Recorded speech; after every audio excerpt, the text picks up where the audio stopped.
जय हिंद दोस्तों, एक बार फिर से आप लोग का बहुत बहुत स्वागत है हमारे ऑफिशियल यूट्यूब चैनल अभिशन एसएससी बैंक एग्जाम्स पे। मैं हूं आप लोग के साथ उर्वशी सिंघी और आज का जो हमारा टॉपिक ऑफ डिस्कशन दोस्तों रहने वाला है वो रहने वाला है top 10 current affairs based on 23 मार्च 2022। आशा करते हैं कि आप लोग सब लोग घरों में बिल्कुल अच्छे होंगे, सुरक्षित होंगे। सेशन को स्टार्ट करने से पहले दोस्तों मेरी आप लोगों से एक छोटी सी रिक्वेस्ट रहेगी कि जो भी हमारे चैनल पर नया जुड़ा है या फिर वीडियोस को पहली बार देख रहा है, make sure that you hit the subscribe button. Also don't forget to press the bell icon. Also share this video with your friends as well. सिर्फ इतना ही नहीं दोस्तों, अगर आप लोग चाहते हैं कि सेशंस की पीडीएफ आप लोग को मिल जाए तो डिस्क्रिप्शन में जाकर लिंक की हेल्प से सेशन की पीडीएफ को भी आप लोग अवेल कर सकते हो। और साथ ही साथ आप लोग हमारा ऑफिशियल टेलीग्राम चैनल अविजन इंस्टीट्यूट के ग्रुप को भी जरूर ज्वाइन कीजिए। साथ ही साथ दोस्तों आप लोग ध्यान रखिएगा, आपको सारी डिटेल हमारे official website that is avision.co.in पर मिल जाएगी। कोई भी दिक्कत होने से आप हमारे कमेंट बॉक्स में लिखकर हमें बता सकते हैं दोस्तों। तो चलिए फिर स्टार्ट करते हैं आज के हमारे सेशन का पहला क्वेश्चन। आपके और मेरे साथ हमारी स्क्रीन पर दोस्तों ये रहा। The Central Reserve Force The Central Reserve Police Force CRPF celebrated which edition of its Raising Day on March 19, 2022? दोस्तों 19 मार्च को सीआरपीएफ ने कौन सा अपना रेजिंग डे का एडिशन यहाँ पर सेलिब्रेट किया, ये बात आपको यहाँ पर बतानी है। ऑप्शन आप लोगों के सामने और करेक्ट ऑप्शन हो जाएगा 83rd, है ना। पूरी बात कर लेते हैं। The central reserve force Police Force celebrated 83rd Raising Day with zeal and ceremonial fervor of 19 March 2022.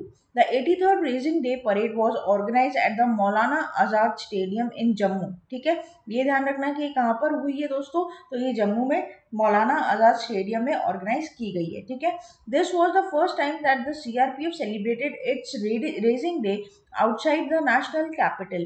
Union Home Minister Amit Shah took the salute and at the parade and also presented the gallantry medals and trophies for exceptional achievements in different categories to CRPF personnel, right? तो basically यहाँ पर दोस्तों अमित शाह भी गए थे salute करने parade को और वहाँ पर प्रेजेंट किए मेडल्स, किसको, ट्रॉफीज और मेडल्स, जिन्होंने एक्सेप्शनल अचीवमेंट्स वहाँ पर अपने कार्यकाल के द्वारा हासिल की है। और जो भी डिफरेंट कैटेगरीज के सीआरपीएफ पर्सोनल है उनको भी मेडल्स और ट्रॉफीज वहाँ पर अमित शाह जी के द्वारा दी गई है। ठीक है, तो ये बात आप लोग इधर क्या करेंगे, ध्यान रखेंगे। नेक्स्ट चलते हैं, नेक्स्ट बात करते हैं। Recently, the National Mineral Development Corporation Limited has become the first CPSC in India to conduct drone-based geophysical surveys and hyperspectral studies for mineral exploration in the country. For this, NMDC has signed MOU with which institution, right? तो यहाँ पर दोस्तों आपको बताना है कि जो NMDC है इसने रिसेंटली कौन से इंस्टीट्यूट के साथ यहाँ पर क्या किया है दोस्तों, MOU साइन किया है, ये बात आप लोग को यहाँ पर बतानी है। तो यहाँ पर ऑप्शंस आप लोगों की स्क्रीन पर दिए गए हैं और जो करेक्ट ऑप्शन हो जाएगा वो हो जाएगा आईआईटी खड़गपुर, है ना। आगे बढ़ते हैं, आगे पूरा बात कर लेते हैं। NMDC sign MOU with IIT Kharagpur for drone based mineral exploration. Now this is important. अगर मान लीजिए पूछ लेते हैं एग्जाम में कि ड्रोन बेस्ड मिनरल एक्सप्लोरेशन कौन से दो यहाँ पर मतलब ऑर्गेनाइजेशन के बीच में साइन हुआ है, तो आपको एक तो ध्यान रखना है नेशनल मिनरल डेवलपमेंट कॉर्पोरेशन, और एक उसका कोलैबोरेशन किसके साथ हुआ है दोस्तों, आईआईटी खड़गपुर के साथ। ठीक है, NMDC limited is government own mineral producer under ministry of steel and largest iron ore producer in India. अब ये दोस्तों एनएमडीसी कौन से मिनिस्ट्री के अंदर आता है, तो ध्यान रखना मिनिस्ट्री ऑफ स्टील के अंदर आता है। ठीक है, तो ये एक पॉइंट भी हमें याद रखना चाहिए। With this MOU NMDC becomes the first CPSC in India to conduct drone-based geophysical surveys and hyperspectral studies for mineral exploration in the country. अब इस ड्रोन के सहायता से दोस्तों मिनरल का एक्सप्लोरेशन किया जाएगा और इंडिया में ऐसा किए जाने वाला है पहला drone based physical surveys NMDC बनने वाला है, सीपीएससी बनने वाला है। ठीक है, तो ये बात भी आप लोग को इधर क्या करनी है, ध्यान रखनी, इंपॉर्टेंट पॉइंट रहेगा। नेक्स्ट चलते हैं, what is the upper limit of an UPI lite payment transaction. UPI lite payment transaction का अपर लिमिट दोस्तों कितने का है, ये बात आप लोग को बतानी है। ऑप्शन आप लोग के सामने और करेक्ट ऑप्शन हो जाएगा 200 रुपए। ठीक है, चलो पढ़ लेते हैं इसके बारे में। National payments corporation of India NPCI, ठीक है, एनपीसीआई का एक अम्ब्रेला ऑर्गेनाइजेशन है दोस्तों जिसके अंदर all the digital transactions are take place, right. अच्छा, सबसे पहले तो एनपीसीआई ने लॉन्च किया UPI lite, one device wallet functionality of UPI user, है ना। पूरी बात करेंगे। In phase 1 UPI lite will process the transaction in near offline mode, debit offline and credit online. At a later point UPI lite will process the transaction in complete offline mode, ठीक है, that is debit and credit both offline, right. The upper limit of the UPI lite payment transaction shall be 200 and the total limit balance is 2000 at any point of time, right? तो यहाँ पर upper limit कितनी होगी, 200 रुपए तक की होगी, और पूरा टोटल यहाँ पर वन टाइम डिवाइस वॉलेट कितना रह सकता है, बैलेंस 2000 रुपए रह सकता है at any point of time, right? तो यहाँ पर बात क्या है यूपीआई लाइट की, यूपीआई लाइट बेसिकली आपके ऑफलाइन मोड में क्रेडिट और डेबिट बेस पर क्या करेगा दोस्तों, ट्रांजेक्शन करेगा, ठीक है? तो ये बात आप ध्यान रखना। इसके ऊपर अगर आपको डिटेल वीडियो चाहिए तो डेफिनेटली आप मुझे कमेंट बॉक्स में लिख कर बताओ, ताकि मैं क्या कर सकूँ, आप लोगों को इसके ऊपर इलेबोरेट फॉर्म में एक वीडियो बनाकर दे सकूं, ठीक है? कमेंट करना बहुत जरूरी है दोस्तों, या तो टेलीग्राम में कमेंट करिए या फिर हमारे यूट्यूब चैनल पर कमेंट करिए, बट कमेंट करेंगे तो मुझे पता चलेगा कि किस तरीके से यहाँ पर आप लोगों की रिक्वायरमेंट है। नेक्स्ट चलते हैं क्वेश्चन नंबर 4 की तरफ।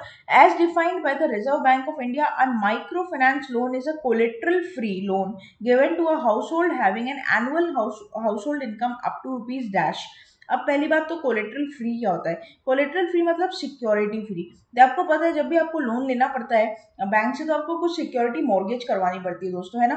लेकिन कोलेट्रल फ्री का मतलब होता है कि आप सिक्योरिटी मॉर्गेज नहीं करवा रहे हो। तो यहाँ पर दोस्तों कितने एनुअल इनकम होने पर हाउस होल्ड लोन के लिए आपको रिजर्व बैंक ने बोला है कि माइक्रो फाइनेंस के लिए सिक्योरिटी फ्री कर दो, है ना? 2 लाख, 4 लाख, 3 लाख, 5 लाख के एनुअल इनकम पर, या फिर करेक्ट ऑप्शन हो जाएगा 3 लाख, ठीक है? तो यहाँ पर पूरी बात तो पहले हम लोग पढ़ेंगे। तो यहाँ पर रिजर्व बैंक ऑफ इंडिया ने माइक्रो फाइनेंस लोन्स के लिए एक रेगुलेटरी फ्रेमवर्क मतलब रूल्स निकाले हैं, पढ़ लेते हैं इसको। RBI has released the framework of microfinance loans. The most important point for the exam point of view are given below. Now you have to study all these points, right? Number 1, the microfinance loan is defined as a collateral-free loan given to household having an annual household income up to ₹3 lakh. पहला point। दूसरा मतलब जिसकी household income यहाँ पर 3 लाख तक होगी, है ना, अप टू 3 लाख, उसको ये लोन कोलेटरल फ्री मिलेगा दोस्तों, ठीक है? उसके बाद आता है number 2, RBI has removed the cap on the number of NBFC MFIs who can provide loans to microfinance borrowers. Instead, it has focused on borrowers' repayment capacity and accordingly capped the fixed obligation to income ratio at 50%, right? तो यहाँ पर दोस्तों ये भी ध्यान रखना कि ये जो आपका बोरोवर रीपेमेंट कैपेसिटी होगा, ये बेसिकली जो यहाँ पर ऑब्लिगेशन इनकम रेशियो रहता है, ठीक है, ये 50% तक यहाँ पर देखने को आपको मिलेगा। अगर मैं तीसरे पॉइंट की बात करूँ, the minimum requirement of microfinance loans for NBFCs MFIs has been revised to 75% of the total asset, ठीक है? तो यहाँ पर जो आपका माइक्रोफाइनेंस लोन का रिवाइज परसेंटेज रहेगा वो कितना रहेगा आपका 75% तक रहेगा। नेक्स्ट चलते हैं दोस्तों, नेक्स्ट बात करते हैं पॉइंट नंबर 4 के ऊपर। The maximum limit on microfinance loans for NBFCs other than NBFCs MFIs has revised to 25% of the total asset. Now यहाँ पर एक बात ध्यान रखना, NBFC अगर लोन लेने आता है, NBFC अगर लोन माइक्रो फाइनेंस का प्रोवाइड करते हैं कस्टमर को, तो वो मैक्सिमम लिमिट कितनी दे सकते हैं लोन तक की, उनका जो भी असेट होगा, ठीक है, उनका जो भी असेट होगा उसकी 25% तक का ही, ठीक है? मान लो कि अगर 1 लाख का मेरा कोई असेट है तो मुझे 25,000 तक का ही वहां पर लोन मिलेगा, ठीक है? तो ये बात आप लोग इधर क्या करेंगे, ध्यान रखेंगे, ये आप लोग के लिए इंपॉर्टेंट रहेगा दोस्तों। नेक्स्ट चलते हैं, नेक्स्ट बात करते हैं क्वेश्चन नंबर 5 के ऊपर। RBI innovation hub has recently revised MOU with the Cubation Cell of which institute to work together in developing the ecosystem necessary to support and scale fintech startups in India, ठीक है? तो यहाँ पर RBI ने recently MOU sign किया with Incubation Cell। कौन से institute के साथ ये लोग यहाँ पर काम कर कर इकोसिस्टम को एक सपोर्ट स्टार्टअप बनाएंगे, ताकि जो स्टार्टअप इंडिया को उनको सपोर्ट मिल सके ना बेसिकली। तो यहाँ पर आपके पास ऑप्शंस दिए गए हैं और करेक्ट ऑप्शन हो जाएगा IIT मद्रास। पढ़ लेते हैं इसके बारे में। RBI innovation and IIT Madras incubation has signed an MOU to work together in developing the ecosystem necessary to support and scale fintech startups in India. IH is a wholly owned subsidiary of Reserve Bank of India. Rajesh Bansal is the CEO of Reserve Bank of India Innovation Hub.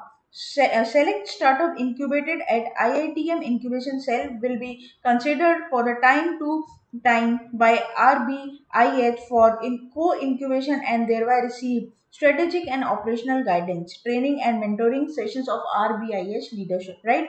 तो ये बात आप लोग ध्यान रखना कि startup को boost करने के लिए यहाँ पर RBI इनोवेशन हब ने पार्टनरशिप की है किसके साथ? आईआईटी मद्रास के साथ।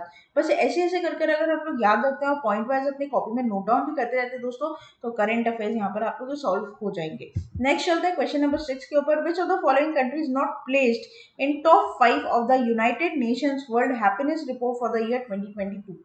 नॉर्वे, डेनमार्क, आइलैंड्स और आपका Switzerland. Here the correct option will be option number A, that is Norway. पढ़ते हैं इसके बारे में। India has improved its rank by 3 spots to acquire 136th position in the United Nations World Happiness Report for the year 2022, which ranked 146 countries. In 2021, India rank was 139। ठीक है, 2021 में इस report के मुताबिक इंडिया की जो रैंक थी वो 139 थी और 2022 के मुताबिक 136 फिनलैंड ने टॉप किया। ठीक है, 5वें साल स्ट्रेट अवे टॉप किया है। Afghanistan has been ranked as the unhappiest country in the world at 149th position. The World Happiness Report is being published by UNSD। ठीक है, अच्छा उसी के साथ साथ यहाँ पर 18 मार्च को रिलीज की गई थी और 10वां एडिशन था, ये ध्यान रखना है ना। नेक्स्ट चलते हैं, नेक्स्ट बात करते हैं। Who is the president of Asian Cricket Council? Rahul Johri, Amitabh Choudhary, Pankaj Khimji और आपका Jay Shah. Here the correct option will be option number D, that is Jay Shah. पढ़ लेते हैं इसके बारे में, पहले तो फोटो आप इनकी देख लीजिए। तो यहाँ पर एसीसी के अनएनिमसली एक्सटेंडेड जो टेन्योर है उसका इनक्यूबेमेंट प्रेसिडेंट कौन बने हैं दोस्तों 1 साल के लिए? Jai Shah. The decision was taken during the annual general meeting of ACC on March 19। Jai Shah is the secretary board of control for cricket in India since 2019 and Shah was first appointed as a president of ACC in January 2021 replacing Najmul Hasan. ठीक है, तो ये आप लोग ध्यान रखना कि यहाँ पर जय शाह को एसीसी का क्या बनाया गया है? प्रेसिडेंट बनाया गया है 1 साल के लिए और एक्सटेंड किया गया बेसिकली। तो यहाँ पर क्वेश्चन नंबर 8 क्या बोलता है? Rajesh Gopinathan is the managing director and chief executive officer of which company? Options are there on your screen and the correct will be TCS, Tata Consultancy Services. The board of IT major Tata Consultancy Services has announced the reappointment of Rajesh Gopinathan as a MD and Chief Executive Officer of the company for 5 years. His second term will begin from February 21 to February 2027. ठीक है, 5 साल, 5 years. Rajesh Gopinathan was first appointed as CEO MD of TCS in 2019। तो basically इनको reappoint किया गया वापस, है ना। अच्छा नेक्स्ट चलते हैं, नेक्स्ट बात करते हैं क्वेश्चन नंबर 9 के ऊपर। When is world sparrow day celebrated every year?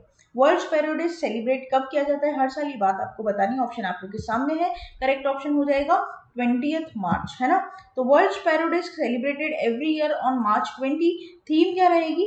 Love sparrows. The day aim to raise awareness about the importance of house sparrow and other common birds to urban environments of threats and populations. The world first sparrow day celebrated in 2010। ठीक है, तो ये लोग आप ध्यान रखिएगा। यहाँ पर आप लोग को क्या दिया गया दोस्तों? थीम। और थीम इज वेरी इंपॉर्टेंट, लेकिन बहुत इजीली याद होने वाली है, लव स्पैरोज, है ना। 2022 की थीम यहाँ पर रहेगी। नेक्स्ट चलते हैं, नेक्स्ट बात करते हैं last question of this session के ऊपर। When is the world frog day celebrated? Options are there on your screen and the correct will be 20th March. पढ़ लेते हैं इसके बारे में भी। World frog day celebrated annually on March 20। The purpose of the day is to raise awareness about the tailless amphibian frogs found on the land and water both, है ना। Now आपको थीम नहीं दी गई है, तो एक अच्छी बात है कि थीम याद नहीं करनी है आपको। The day was created in 2009 with the intention to save many different species of frogs from going extinct. ठीक है, तो ये आप लोग क्या करेंगे यहाँ पर ध्यान रखेंगे दोस्तों। ये था पूरा हमारा टॉप 10 करंट अफेयर्स का सेशन। आशा करते हैं कि सेशन आप लोग को अच्छा लगा होगा। अच्छा लगा है तो दोस्तों लाइक करना मत भूलिएगा, चैनल को तुरंत ही सब्सक्राइब कर लीजिए और साथ ही साथ बेल आइकन को जरूर प्रेस कर दीजिएगा, ताकि जब भी कोई नई वीडियो में डालूं सबसे पहले नोटिफिकेशन आप लोग के पास आ जाए। तब तक के लिए आप लोग बने रहिए हमारे साथ। Thank you so much and have a nice day.